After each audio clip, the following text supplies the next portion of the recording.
Best ever listeners, how you doing? Welcome to the best real estate investing advice ever show. I'm Joe Fairless. This is the world's longest running daily real estate investing podcast where we only talk about the best advice ever. We don't get into any of that fluffy stuff. We got Theo Hicks with us. How you doing, Theo? I am doing great, Joe. How are you doing today?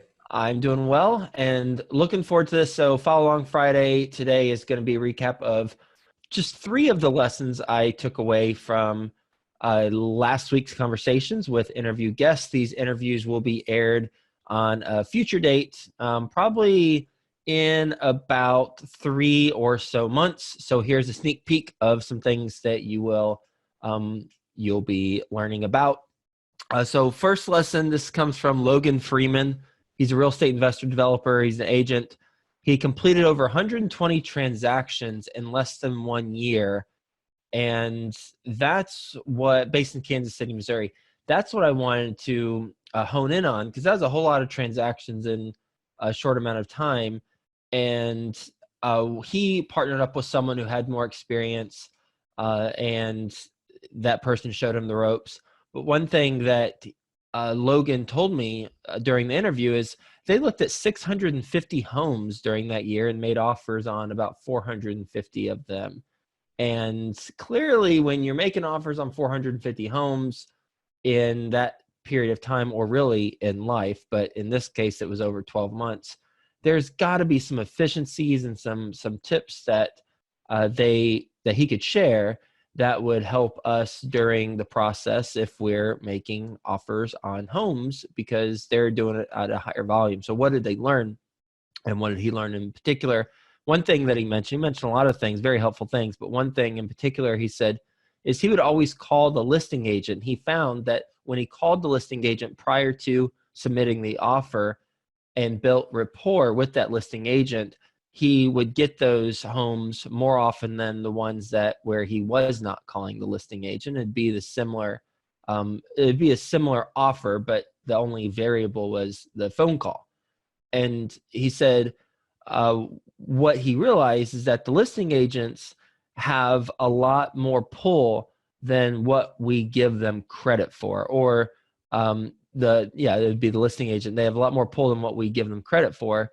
And just that one phone call and talking to the agent about why you're offering what you're offering, and establishing a connection with them would allow them to get more deals and allow them to get really good deals as a result of building that rapport. So there's a tip for anyone who's making an offer on a house or a property. Call the listing agent first, or have your agent call the listing agent first, whatever is the most appropriate thing. Talk them through why you're offering what you're offering. Attempt to build the rapport with with the listing agent, and you'll at minimum be where you started, so you don't lose anything. At most, you're going to give yourself a competitive advantage and build rapport, or your agent will build rapport with them, and you'll have a higher likelihood of getting your offer accepted at the price that you want with the terms that you want.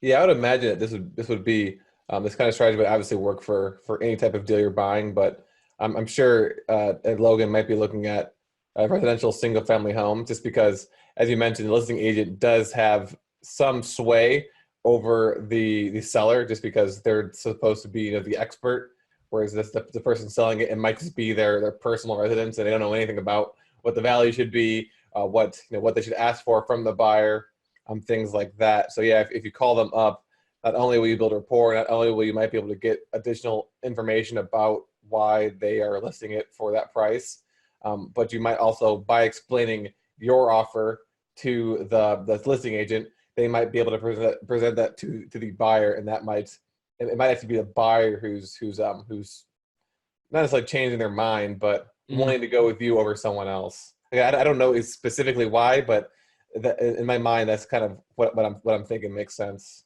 Yeah, I can tell you when I've purchased a property, and a single family home, and I knew some people who the seller knew. I wrote a letter to the seller, and I name dropped the people that we know in common, that we both know, and just, made some inside references, inside jokes about, the person, because the person we both know is kind of goofball. And I mentioned that, plus, why we're looking to buy the property, etc. And they said, not directly to me, but they said to someone who we both know, someone else who we both know, they said that was a main reason why we're able to get it at the price we were get it at. We still paid a fair price, but it was a very competitive situation. And they said that letter and the correspondence is really what stood out and allowed us to get that deal. Yeah, I'm kind of going through that right now. I just thought of this as well, as we mentioned that a letter. By you doing that, the person that's selling the property is going to trust you more. At the end of the day, when you're selling a property, your main concern is actually closing. So, Yeah. you can get the best offer ever at $100,000 above the second best offer, but then they don't close and you're back to square one. Maybe you lost that initial second offer and you have to settle for something even lower. So by sending a letter or by calling up the agent and actually putting a face to, or at least a voice to that offer, you're building more trust, and they're going to trust that you're going to be able to close, as opposed to someone who kind of just sends in an offer and doesn't necessarily do anything else above that. I agree. All right, Caroline Carter. She's a founder and CEO of Done in a Day. She's helped more than 2,000 families prepare their houses for sale for top dollar and avoid the chaos of stress of moving, based in DC. She gives us 5 tips for how to appeal to today's buyer. So when we're selling our home, selling a property, primarily 1 to 4 units, we're talking, here are 5 tips to appeal to today's buyer. And before I get into those 5 tips, let's talk about her approach. And her approach is to think of our house as a marketable product that we have to package and sell. It's not our home. It's not about us. It's about the buyer. And this is now their perspective home. So first think of it that way, and then think of it, how do we market and package this product so that it appeals to the buyer? So that's the thought process going into it. Now, here are 5 tactical things you can do to appeal to today's buyer. 1, neutralize the walls. And she goes into all this in detail during our conversation. 1, neutralize the walls. 2, declutter.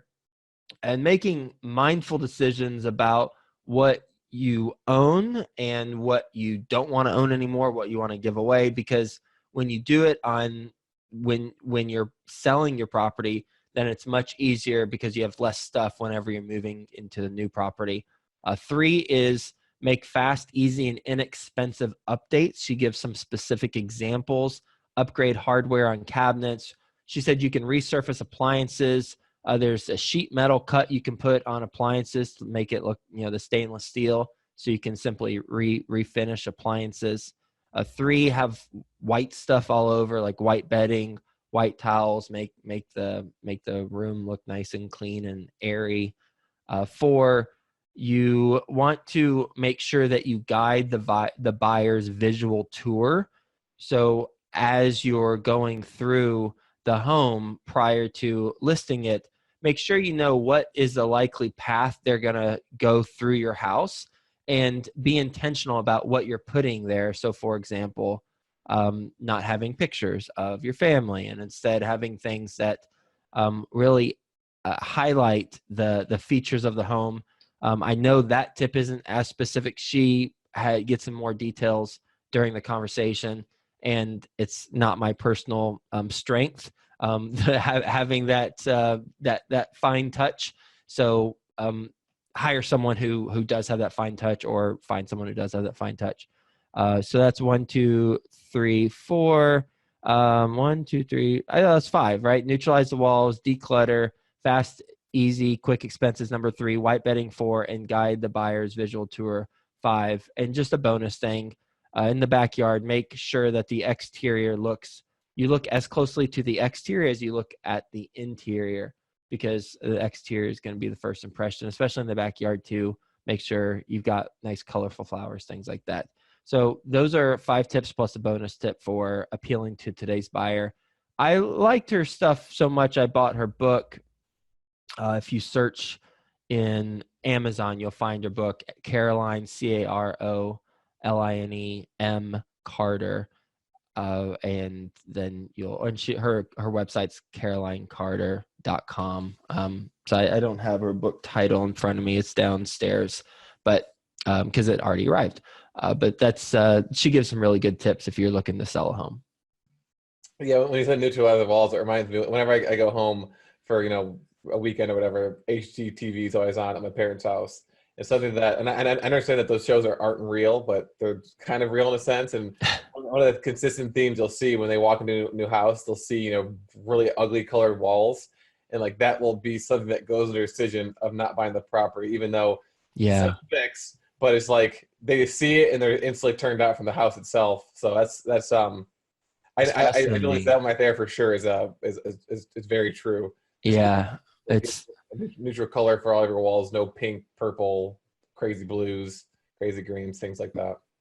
$1,000 fix if you pay someone influences if they purchase a $200,000, $300,000, $500,000, $1 million home. I mean, it's insanity, but that's just how it is. It kind of goes back to the fact that people make their decisions off of emotions, not based off of like the stone cold facts. Like, oh, it's just $1,000, but no, you go in there, if you don't feel right in that ugly room, you're not going to want to buy the house. Yeah, it's true. It's true. Yeah. And the last tip, and such a powerful mindset tip. This is from H.J. Chamas. He invests all over the world, based in Dubai. He's got property in Asia, Europe, Dubai. Like he's got 2 or 3 properties in like 5 or 6 countries. Like, why do you do that? But he talks about his thought process and why he does it.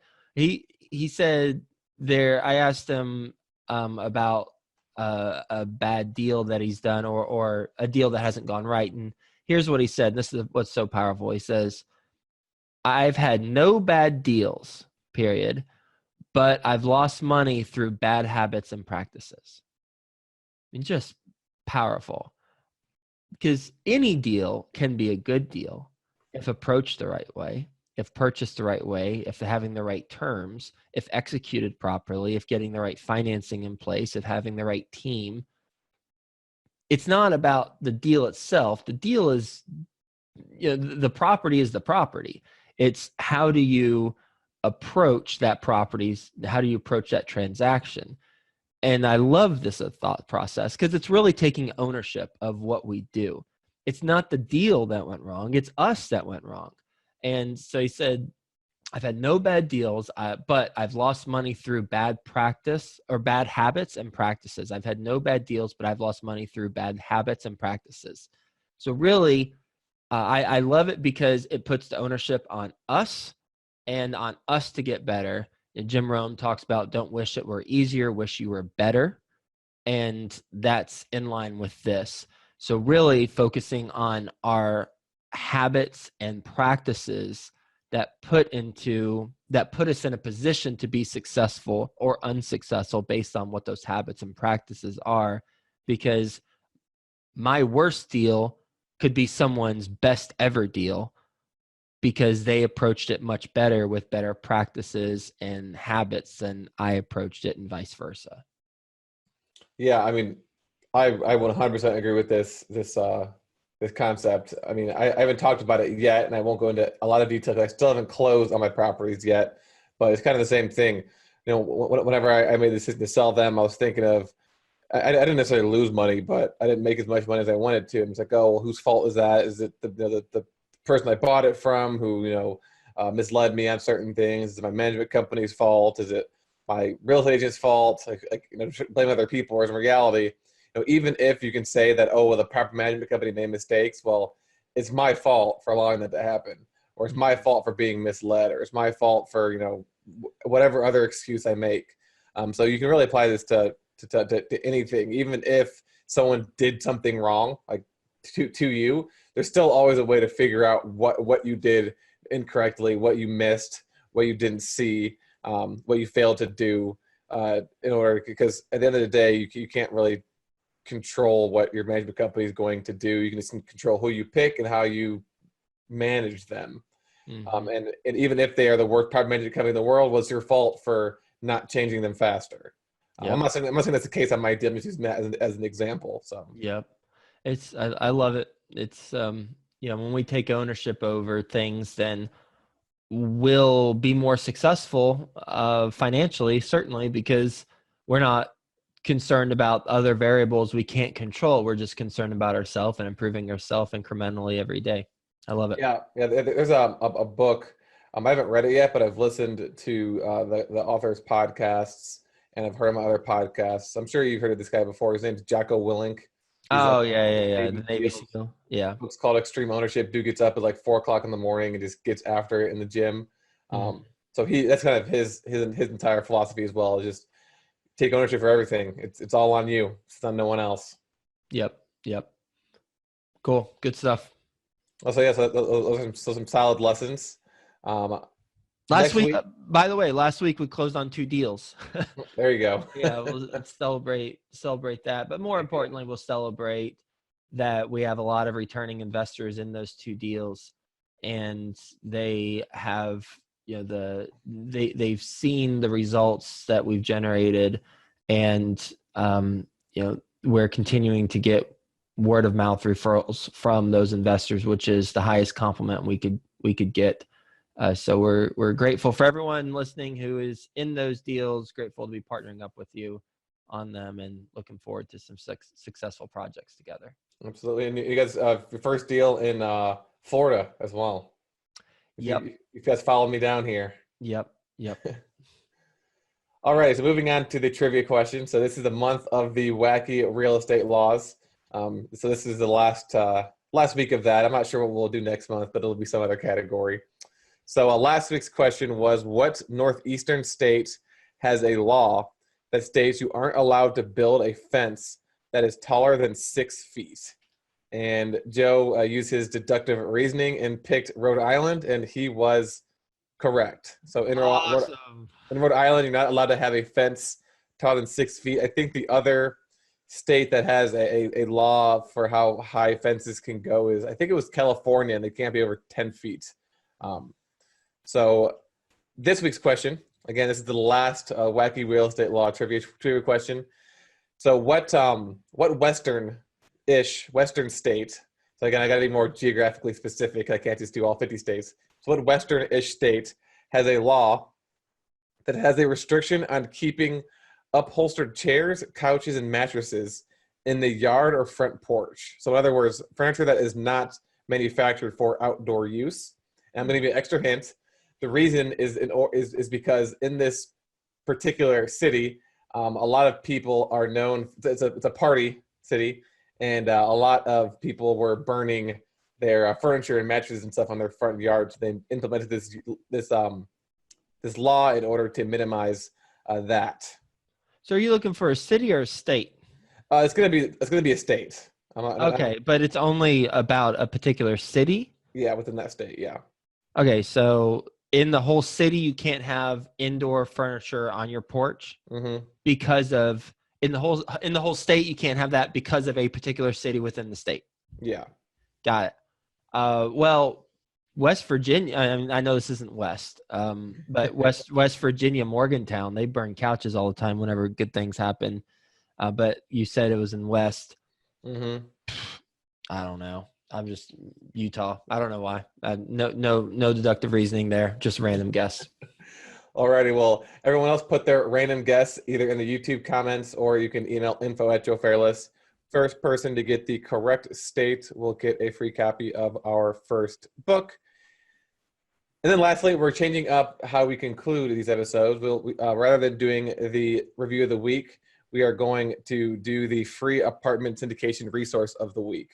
So if you haven't already, check out our syndication school series. So we release 2 episodes every Wednesday and Thursday to focus on a specific aspect of the apartment syndication investment strategy.